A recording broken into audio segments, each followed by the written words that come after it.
Salut à tous, on se retrouve pour une vidéo spécialement consacrée à Fermin Lopez et on va voir pourquoi c'est la surprise de la saison côté Barça. Mais avant de commencer, un message important à vous faire passer. Je tiens à vous remercier pour ma dernière vidéo sortie avec Café Barça. J'ai eu beaucoup de retours ultra positifs, que ce soit en message ou en commentaire, et ça me remotive énormément pour faire plus de vidéos et pour revenir en force tout simplement. Maintenant, la partie 2 est sortie sur la chaîne de Café Barça et je vous invite fortement à aller la voir. Je mettrai le lien de la vidéo dans les commentaires en épinglé et n'hésitez pas aussi à vous abonner à sa chaîne, il le mérite amplement. Maintenant, par rapport à Fermin Lopez, on va commencer dès maintenant par le premier point qui concerne tout simplement son profil.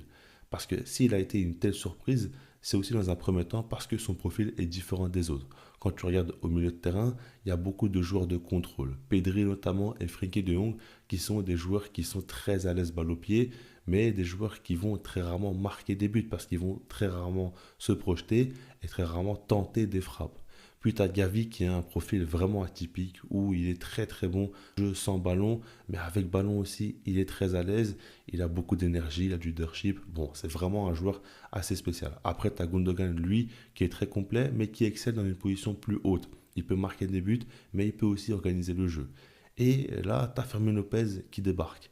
Un joueur totalement différent parce que lui, il a beaucoup plus d'audace dans son jeu. C'est pas un joueur qui va être aussi bon techniquement que les autres joueurs que je vous ai cités, mais c'est un joueur par contre qui va tenter beaucoup plus de choses et qui a un jeu sans ballon assez surprenant. Parce que quand l'équipe a le ballon, lui, il va pas hésiter à faire des appels en profondeur dans tous les sens, alors que c'est pas le joueur le plus rapide, mais c'est simplement un joueur qui détecte l'espace et qui va s'y engouffrer tout de suite. C'est un joueur qui avec ballon va beaucoup jouer de l'avant, va pas forcément calmer le jeu, organiser. Non, lui, il va jouer pour attaquer, pour combiner, pour tout de suite trouver une solution, éliminer les adversaires d'une manière ou d'une autre. Il va tenter de le faire. Et ça, c'est quand même déjà assez différent. Et en soi, quand on regarde par exemple, Gundogan est un joueur qui se propose souvent dans la surface, qui aime beaucoup marquer des buts. Mais ça reste quand même très différent de Fermin Lopez. Parce que Fermin Lopez, c'est un joueur qui va beaucoup plus tenter des frappes en dans la surface, par exemple, du pied droit, du pied gauche. Il va se retrouver encore plus souvent dans la surface. Et à ce moment-là, il a un jeu de tête quand même très, très intéressant. Il a marqué plusieurs buts cette saison de la tête. Et ce n'est pas anodin. C'est tout simplement parce qu'il est bon dans ce domaine-là.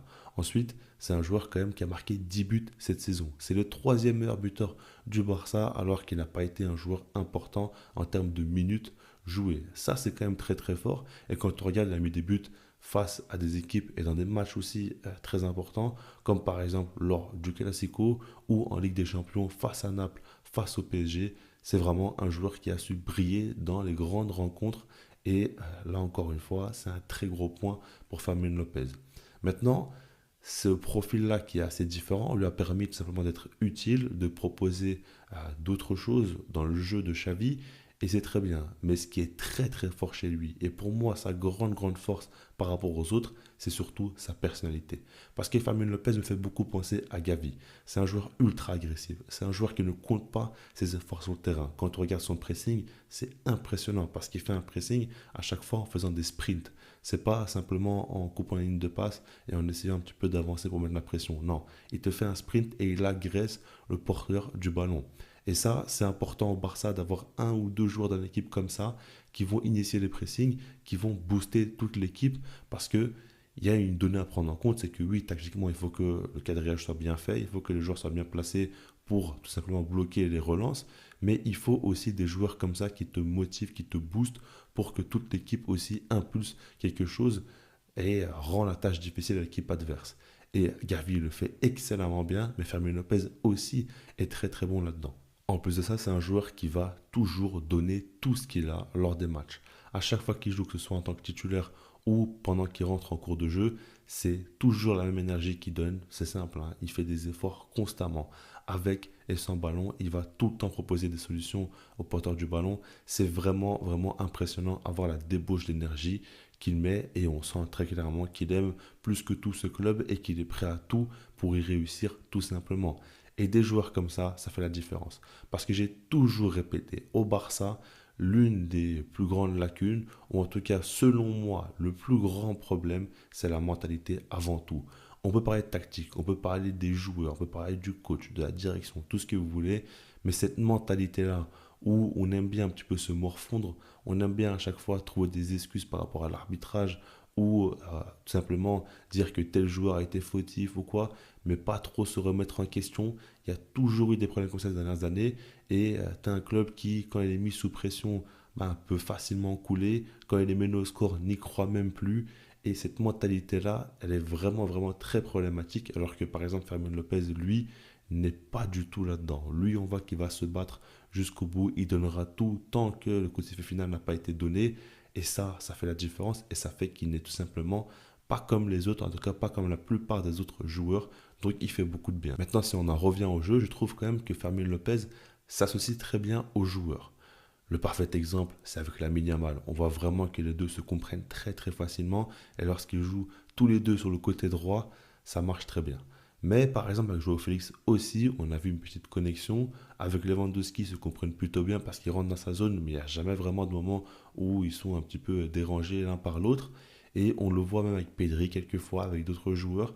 Il aime bien aussi constamment combiner, essayer de faire briller ses coéquipiers. C'est pas un joueur qui est obsédé par le but, c'est un joueur qui est tout simplement obsédé par le fait d'avancer et de pouvoir se rapprocher du but le plus souvent possible. Et ça, c'est quand même très très fort. On voit vraiment qu'il a ce côté-là où il aime bien jouer avec ses coéquipiers et il ne pense pas qu'à lui, alors que dans le même temps, il tente beaucoup sa chance. Ça prouve que l'un ne va pas forcément sans l'autre.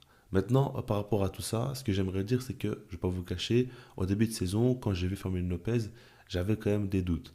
Un joueur qui va de deuxième division, qui a de grosses lacunes techniques, hein, parce que, enfin, grosses lacunes d'un point de vue Barça. Parce que quand tu compares des Pedri, De Jong, Gundogan, comme je vous l'ai dit, il reste quand même en dessous techniquement.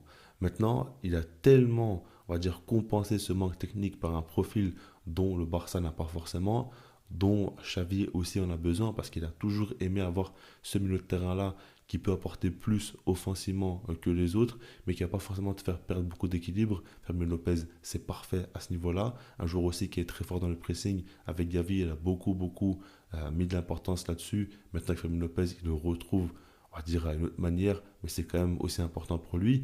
Et puis un joueur qui joue au milieu de terrain au FC Barcelone, qui marque autant de buts, ça faisait quand même longtemps qu'on ne l'avait plus vu. Gundogan aussi s'en rapproche, mais Fermin Lopez, avec beaucoup moins de temps de jeu, a marqué plus de buts. C'est quand même de la folie, tout simplement. Donc par rapport à toutes ces choses-là, ça a été une très belle surprise. On ne pensait pas qu'elle aurait pu montrer de si belles choses avec si peu de temps de jeu. Vraiment, vraiment, c'est très très fort. Et je pense qu'aujourd'hui, c'est clair et net. Il doit rester au Barça, il doit être dans la rotation. Parce que oui, il y a quand même de gros concurrents. Ça va pas être facile pour lui de s'imposer, surtout que c'est un joueur pour moi qui doit absolument jouer dans le demi-espace. Côté droit de préférence, côté gauche aussi il pourrait le faire. Mais ce que j'aimerais dire par là, c'est que je ne le vois pas non plus jouer plus bas. Il n'y a pas beaucoup de postes où il pourrait jouer selon moi. Donc il va falloir vraiment qu'il accepte ce rôle-là dans la rotation et qu'il soit patient pour voir s'il pourra vraiment finir par s'imposer ou non. Mais en tout cas, pour l'instant, il a seulement 21 ans, il est très jeune, il a beaucoup de temps encore et il a prouvé qu'il peut beaucoup t'apporter en sortie de banc, comme en tant que titulaire, quand il le faut. Je vous laisse là-dessus, puis sinon moi je vous dis peace.